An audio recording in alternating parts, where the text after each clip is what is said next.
Dear friends from JNF, I hope you can all hear me loud and clear. I think the last time I saw you, I was standing in a junction outside of Gaza during the Ramadan. We were under a barrage. Who would have believed uh, what we've gone through since that point in time? I think I'm going to share with you because I'm sure that everybody here is well read more or less into the situation. I want to actually share some. I briefed journalist last night and some reflections. So I might share a few visuals. But just to give you a quick update, what's happening on the ground right now. And I think what we all understand at this point, there's going to be no Iwo Jima picture here. This is, everybody's expecting a quick victory. There's a famous Arab saying, you have watches and we have time. And Israel, there's been a moment of reckoning here in Israel. We understand this is going to be long.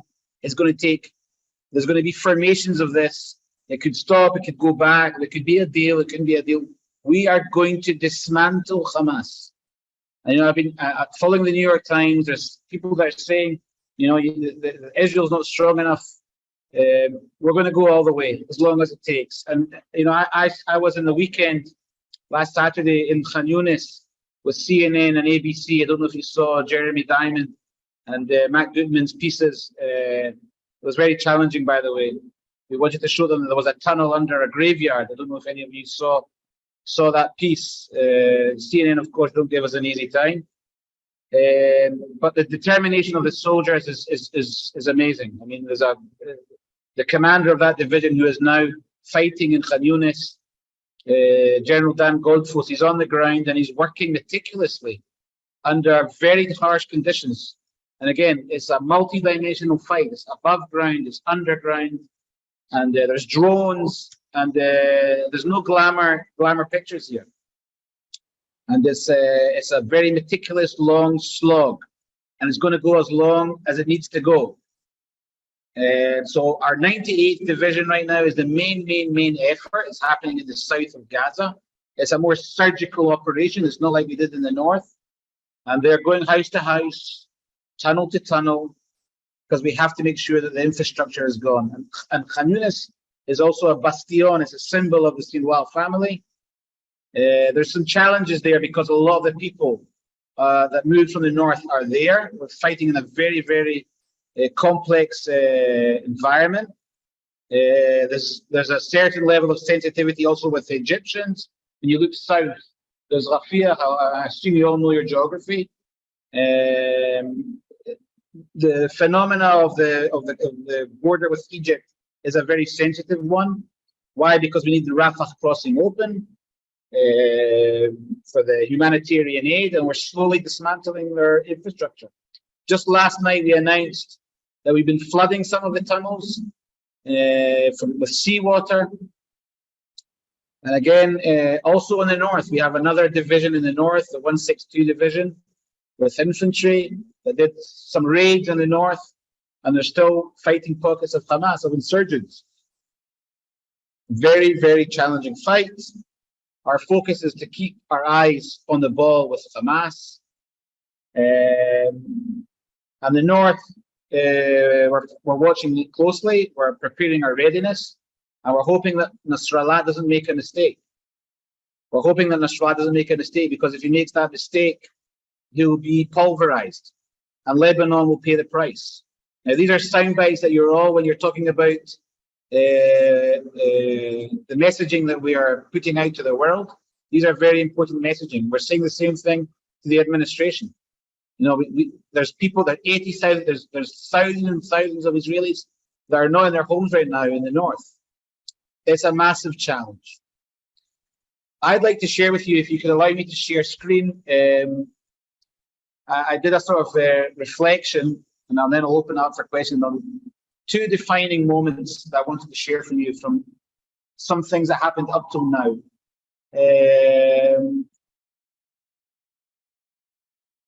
If you can allow me to share my screen.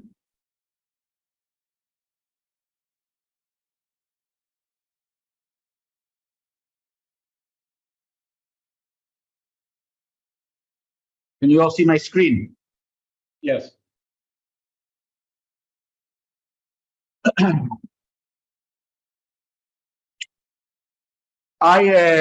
When this thing started, and this is, you know, as someone who looks, and I'm, you know, I'm a history buff, and when this thing started, after being 2 years in my job and understanding our very hard position with the international media, who don't believe us in general, they like to see Jews when we're weak. I understood that I had to do what Eisenhower did in Bergen-Belsen, because I knew that no one would believe us, and the world has forgot. And I took 100, and again on the 8th already, on the 9th, 2,000 journalists flew into Israel. They came in through Amman, everywhere, and we just went into Kfar Aza to see the carnage. I think that was probably the most important thing I did in the war. Everything else is textbook. But the fact that we took these journalists, Nick Robertson, Clarissa Ward, all the people who are now criticizing us, and they saw it in their own eyes. They saw the carnage, they saw the bodies, without a privileged white man like myself standing and animating it. They saw it untouched. It was a very important move, and I genuinely believe that it affected the president's speech on Wednesday that week. And to me, that was a very important thing that we did. It's something that I've been trying to amplify since. The second thing, and then I'll open it up to questions, is I don't know if you all remember, but on the evening of the 7th, Muhammad Def came out of the darkness, the sort of mystical Hamas villain. We hadn't seen his face in years, and he called the Arab world. And after that horrible day, we were, in a sense, overrun, which is I always use that when I talk to my American brothers in the military, because that touches a very sensitive spot for the American military. I mean, we were overrun in Gaza. It was a failure. And there was a sense when Muhammad Def came out that evening and said, and call the Arab world to join us. The Jews are on their knees. To join us in storming Al-Aqsa and storming the Jews. And that evening, also Hezbollah fired rockets.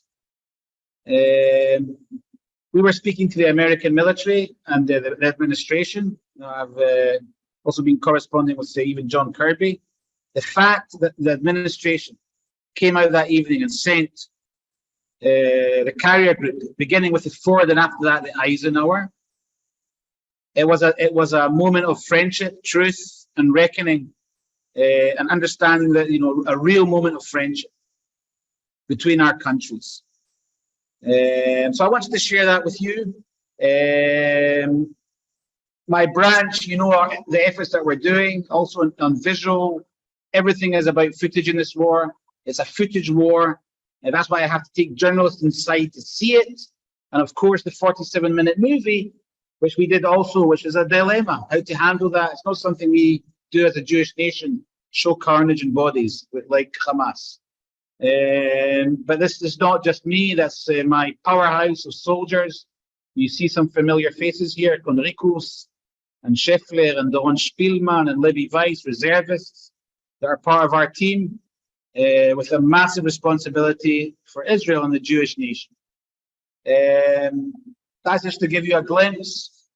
Maybe I'll open up for some questions and comments. Thank you very much again for having me. So, Lieutenant Colonel, it's been asked over and over again. What is your opinion on the status of the hostage negotiations? As I said before, as a military man, I know that there's people at the highest levels of government handling this. And I also read the New York Times piece that tried to dismantle and say, you have to stop the war to get back the hostages. Our eyes are on the ball. We are going to maintain the military pressure, and I'm going to let the diplomats and the political sphere bring a deal. But if we stop, there'll be a price that we'll pay in the long run. Yeah. And, what's the status with Egypt, would they ever, or why don't they, or would they ever open their borders to the Gazan people that live in Gaza? I would not. I nearly got into trouble when I was asked at the beginning of the war. I got into trouble with the government when I was asked, okay, what about people were asking me, how can we get in? Because they ransacked the Erez crossing, which is a crossing that they were coming in to work from Israel, more and more people. And I said, okay, maybe they can come in through Egypt. And Egypt is very sensitive. So they don't want the Palestinians either, believe me. But please keep that in-house.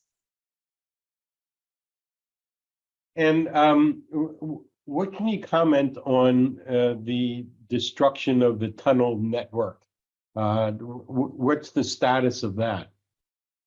So we're working on the tunnels. There's the tunnel city in Gaza is bigger than the London Tube. We're dismantling with explosives, and we're trying to dismantle as much as we can. And it's going to take time. It is going to take time. We've done a lot in the north. We're doing now in the south. I've walked these tunnels. It's overwhelming to be down there. They've built these things for 16 years. When people try and compare it to Mosul and Fallujah, it's even a bit more difficult because they've been preparing this town for years since they took control. The infrastructure the magnitude of it is overwhelming. It's going to take time. I'm seeing the comments. I'm seeing a lot of the things in the chat. The good old Hasbara comments that we're losing the narrative. Yeah, it's very challenging. People, what we're doing right now in Gaza is very, very hard because they're hiding within their population. They're moving around already. They're not wearing their uniform like they did when they came in. They're moving around like civilians. They're moving around south.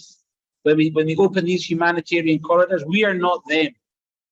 So and there's so much guns and RPGs. They can leave in the humanitarian corridor, walk into a house, take an RPG under a baby's bed, and fire it at the forces. That's classic insurgency. There's another question that's come up periodically, and that is, as you destroy these tunnels, how do you know where the hostages, if they're being kept in tunnels, what tunnels are they being kept in, and how do you avoid causing harm to those tunnels? We have advanced intelligence on where they are. We're making massive efforts. Sometimes we succeed, sometimes we don't. But when we know that there'll be hostages somewhere, we'll avoid from attacking that location. Again, and there's been some mistakes, which you witnessed that tragic event with our 3 hostages that managed to escape. It was horrible. Israel right now,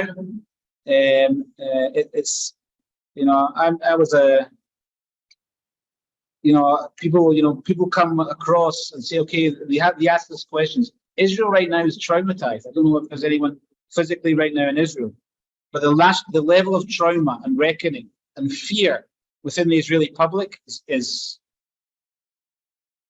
overwhelming right now. So right now we're so much focused on just eliminating this threat, eliminating. And this question comes up a lot also is, the Red Cross. What we hear is that the Red Cross requested to go visit the hostages, and Hamas says no, and that's the end of it. So what's the relationship between Israel and the Red Cross? So the Red Cross, I'm going to send everybody here something because I see a lot of questions that people don't know where our content is. The Red Cross is an entity that we're working with. They visited here. We have a lot of criticism on them. They're doing their best. They're doing their best, but the relationship is being handled not by the IDF. It's held by the Ministry of Defense. Listen, they're doing what they can. They brought some of our hostages home, but they're very limited inside Gaza. You're also seeing all the things about UNRWA right now.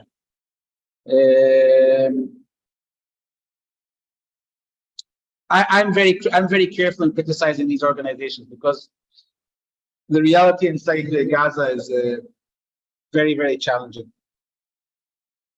And you know, we hear a lot about that they don't have food in Gaza, they don't have water, they don't have medical needs. I mean, how it's so hard to trust the media at sometimes. How true is that they really don't have food, they don't have water or health care? So it's very challenging. Even the humanitarian assistance that we're putting in, it's being moved. It's been moved up to the north. Some of it, these trucks are being, you know, hijacked by Hamas. So it's so complicated. And what can you tell us? What can we do here in the United States from a social media or otherwise? So what more can we do? So I'm saying to everybody here, listen, I just sent you a link tree of all the content that we put out, and we're in a constant fight to fight fake news, to show the IDF narrative. Please help us distribute this content. Retweet, share, look at it. I ask you. And the biggest challenge that we have with the Americans, I'm looking at the age group here, that most of you are over 45, probably. I see some young faces here. But we're losing the youngsters, even your kids. You know, just to let you know that, yes, during the day, live, there's people that are joining this Zoom, or those that have the ability to join during the day. But you should know that we repost this at night, and the Zoom is watched by thousands of people, and the demographic of a lot of those people at night are a younger generation who don't have the freedom during the day at work to just join a Zoom. So you should know that we do reach out. Our largest growing demographic at Jewish National Fund USA is what we call our futures. That's age 22 to 40, the largest growing demographic. And that's a good portion of who watches these repeats at night. So your Zoom will be shared. We will make sure to distribute it amongst our base. You know, we thank you for taking your time. We know how busy you are, and you know, we hope we can call on you in the future. It'd be my pleasure always. Thank you very much for your friendship and devotion to the state of Israel.